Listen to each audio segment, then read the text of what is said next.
परिचय। क्या तुम्हें अपने चेहरे पर बढ़ते रोए अच्छे लगेंगे? अरे नहीं, बिल्कुल नहीं।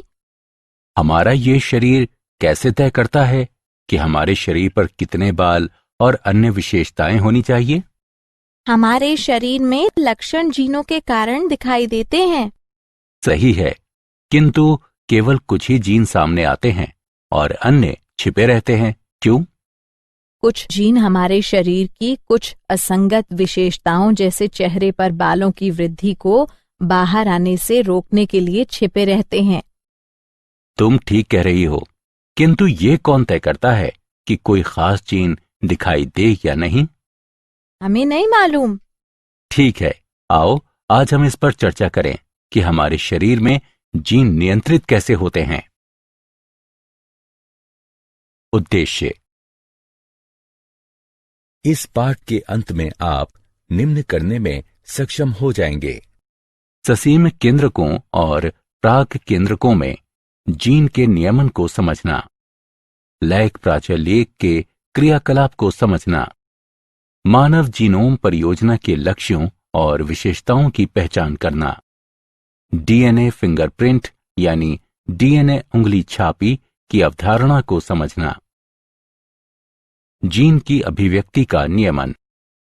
जीन अभिव्यक्ति वह प्रक्रिया है जिससे जीन के किसी क्रियाशील उत्पाद के संश्लेषण में जीन से प्राप्त संकेत का उपयोग किया जाता है। ससीम केंद्रकों में जीन अभिव्यक्ति को विभिन्न स्तरों पर नियमित किया जा सकता है, जैसे अनुलेखन स्तर यानी प्राथमिक अनुलेखन का संगठन, संसाधन स्तर यानी संबंधन का नियमन, mRNA का केंद्रक से कोशिका प्रवण को अभिगमन, और स्थानांतरण स्तर, धनात्मक एवं ऋणात्मक नियमन।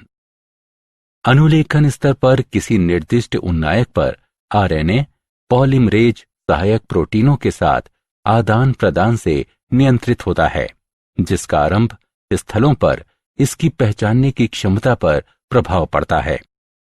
इन नियंत्रक प्रोटीनों की अनुक्रमों से अनुक्रिया होती है, जिसे प्रचालक यानी उन्नायक के निकटस्थ कहा जाता है। यह अनुक्रिया निम्नलिखित दोनों हो सकती है: धनात्मक नियमन यानी प्रेरक और ऋणात्मक नियमन यानी दमनकारी। लैक प्रचालेख। प्रचालेख जीनों का समूह जिनका रूप परिवर्तन आमतौर पर किसी महत्वपूर्ण जैव रासायनिक प्रक्रिया के नियमन में साथ साथ होता है। लैक प्रचालेख। फ्रैंकवा जैक एवं जाक मोनोड लैक प्रचालेख के प्रथम व्याख्याकार थे। यह जीन समूह है जो दुग्ध शर्करा के उपापचय को नियंत्रित करता है। इसमें दुग्ध शर्करा के संसाधन में लगे 3 जीन शामिल होते हैं। Z जीन, ये बीटा ग्लैक्टोसाइडेस के लिए कूटलेखन करता है, जिससे दुग्ध शर्करा का शर्करा एवं ग्लैक्टोज में जल अपघटन होता है। Y जीन, यह कोशिका कला के लिए कूटलेखन करता है, जो बीटा ग्लैक्टोसाइडेज के लिए कोशिका की पारगम्यता में वृद्धि करती है।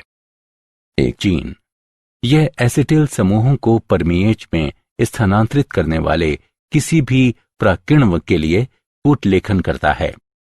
इसमें एक नियंत्रक जीन आई जीन होता है जो लैक प्रचालेख के दमनकारी के लिए कूटलेखन करता है। लैक प्रचालेख का नियमन।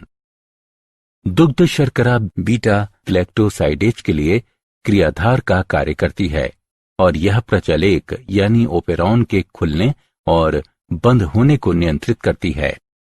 दमनकारी प्रोटीन का आई जीन से सतत संश्लेषण होता रहता है। दुग्ध शर्करा के अभाव में दमनकारी प्रोटीन प्रचालक क्षेत्र को बांधता है और आरएनए पॉलीमरेज को प्रचालेख का ध्वन्यात्मक रूप परिवर्तन करने से रोकता है। दुग्ध शर्करा प्रोटीन में संरचनात्मक परिवर्तन करने और इस तरह से इसे निष्क्रिय करने वाले दमनकारी प्रोटीन के साथ अनुक्रिया करती है। परिणाम स्वरूप आरएनए पॉलीमरेज प्रचालक तक पहुंचता है और प्रचालेख का अनुलेखन शुरू करता है। मूल्यांकन। आगे बढ़ने से पहले आइए जानें कि आपने कितना सीखा। लेख प्रचालेख के प्रारूप को पूरा करने हेतु नीचे दिए गए संकेतों का उपयोग करते हुए रिक्त स्थानों को भरें। मानव जीनोम परियोजना। मानव जीनोम परियोजना HGP एक अंतर्राष्ट्रीय विज्ञान शोध परियोजना है जिसका मुख्य लक्ष्य डीएनए का संगठन और भौतिक तथा कार्यात्मक दोनों दृष्टियों से मानव जीनोम के जीनों की पहचान और मानचित्रण करने वाले रासायनिक क्षारक युग्मों के अनुक्रम का निर्धारण करना है। यह वर्ष 1990 में शुरू हुआ और 2003 में पूरा हुआ। मानव जीनोम परियोजना की कार्य पद्धति। मानव जीनोम परियोजना 2 पद्धतियों से पूरी की गई। आरएनए के रूप में प्रकट जीनों की पहचान कर, यानी व्यक्त अनुक्रम घुंडियां, सभी संकेतकी और गैर संकेतकी अनुक्रम से युक्त समस्त जीनोम विन्यास का अनुक्रमण कर और फिर अनुक्रम में विभिन्न क्षेत्रों का उनके कार्यों के साथ निर्धारण कर, यानी अनुक्रम टिप्पणी। अनुक्रमण के लिए किसी कोशिका का समस्त डीएनए अलग होकर अपेक्षाकृत छोटे आकारों के यादृच्छिक खंडों में बदल जाता है। ये अनुक्रम आगे निर्दिष्ट रोगवाहकों का, जिन्हें BAC यानी जीवाणुविक कृत्रिम गुणसूत्र और YAC यानी यीस्ट जन्य कृत्रिम गुणसूत्र कहा जाता है, उपयोग करते हुए उपयुक्त परपोषियों यानी जीवाणु या खमीर के रूप में परिवर्तन हो जाता है। फिर कंप्यूटर आधारित प्रोग्रामों का उपयोग करते हुए इन अनुक्रमों को परस्पर व्यापी खंडों के अनुरूप क्रमबद्ध किया गया। मानव जीनोम परियोजना की मुख्य विशेषताएं। मानव जीनोम में 3164.7 मिलियन न्यूक्लियोटाइड क्षार होते हैं। औसत जीन में 3000 क्षार यानी क्षारक होते हैं। डिस्ट्रोफिन अब तक ज्ञात विशालतम मानव जीन है जिसमें 2.4 मिलियन क्षार होते हैं। लगभग 99.9% न्यूक्लियोटाइड क्षार सभी लोगों में एक समान होते हैं। लगभग 50% जीनों के कार्य अज्ञात हैं और प्रोटीन के लिए केवल 2% से कम जीनोम का संहिताकरण करते हैं। गुणसूत्र 1 में सर्वाधिक जीन 2968 होते हैं, जबकि गुणसूत्र Y में सबसे कम 231। मानव शरीर में लगभग 1.4 मिलियन स्थान ऐसे हैं जहां एकल न्यूक्लियोटाइड बहुरूपता होती है। डीएनए बहुरूपता। यदि किसी जनसंख्या में वंशागति जन्य उत्परिवर्तन बारंबार होता हो तो इसे डीएनए बहुरूपता कहा जाता है। ये विविधताएं मुख्यतः कूट मुक्त डीएनए अनुक्रमों में पाई जाती हैं, क्योंकि संभव है कि किसी व्यक्ति विशेष की जनन क्षमता में इन अनुक्रमों में उत्परिवर्तनों का कोई तात्कालिक प्रभाव यानी असर नहीं हो। फलस्वरूप ये उत्परिवर्तन पीढ़ी दर पीढ़ी एकत्र होते रहते हैं और परिवर्तनशीलता का क्षार तैयार करते हैं। DNA finger printing. यह एक तकनीक है जिसका उपयोग वैज्ञानिक एक ही प्रजाति के व्यक्तियों के बीच भेद करने हेतु केवल उनके डीएनए नमूनों के क्षार पर करते हैं। डीएनए फिंगर प्रिंटिंग में पुनरावर्ती डीएनए कहलाने वाले विशिष्ट डीएनए में अंतरों की पहचान शामिल होती है। सघनता पादचारी अपकेंद्रण के दौरान जीनोमी डीएनए समूह से अलग अलग शीर्षों के रूप में अलग हो जाते हैं। डीएनए समूह एक मुख्य शिखर का निर्माण करता है और अन्य छोटे शिखरों को सैटेलाइट डीएनए कहा जाता है। सैटेलाइट डीएनए प्रोटीनों के लिए कूटबद्ध नहीं होता, इसमें प्रबल बहुरूपता होती है और ये डीएनए फिंगर प्रिंटिंग का आधार तैयार करता है। डीएनए फिंगर प्रिंटिंग की तकनीक। डीएनए फिंगर प्रिंटिंग तकनीक का विकास एलेक जेफरीज ने किया।